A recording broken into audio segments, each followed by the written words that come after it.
Team India మాజీ captain Rohit శర్మకు అరుదైన గౌరవం దక్కింది. వచ్చే ఏడాది భారత్, శ్రీలంక సంయుక్త వేదికల్లో జరగనున్న టీ20 ప్రపంచ కప్ 2026కు సంబంధించిన షెడ్యూల్ను ఐసీసీ విడుదల చేసింది.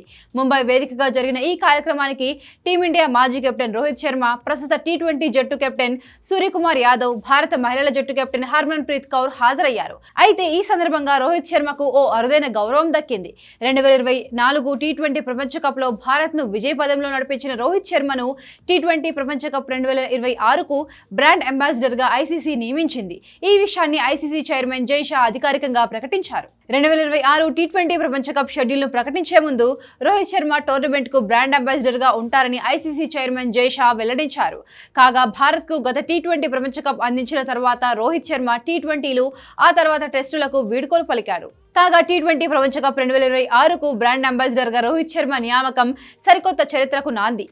ఎందుకంటే అంతర్జాతీయ క్రికెట్ ఆడుతూనే ఈ టోర్నమెంట్ కు బ్రాండ్ అంబాసిడర్ గా మారిన మొదటి వ్యక్తిగా హిట్ మ్యాన్ చరిత్ర సృష్టించాడు. ప్రపంచంలో మరే ఆటగాడికి కూడా ఇలాంటి గౌరవం దక్కలేదు. టీ20 ప్రపంచ కప్ కు బ్రాండ్ అంబాసిడర్ గా నియమితుడైన తర్వాత రోహిత్ శర్మ స్పందించాడు. ఇది తనకు దక్కిన గొప్ప గౌరవంగా భావిస్తున్నట్లు చెప్పాడు. క్రికెట్ ఆడుతున్నప్పుడు ఎవరిని అంబాసిడర్ గా నియమించలేదన్నాడు. గతంలో మాదిరిగానే టీమిండియా ఈసారి కూడా మ్యాజిక్ ను సృష్టించాలని ఆశిస్తున్నట్టు తెలిపాడు. ఐసీసీ ట్రోఫీని గెలవడం సవాల్తో కూడుకున్నదని గుర్తు చేశాడు. కెరీర్ ప్రారంభంలో 2 ఐసీసీ టైటిల్స్ గెలుచుకున్నానని, ఆ తర్వాత మరో ట్రోఫీని ముద్దాడేందుకు మేమంతా ఎంతగా తహతాలాడామో తనకు తెలుసునని రోహిత్ శర్మ అన్నాడు.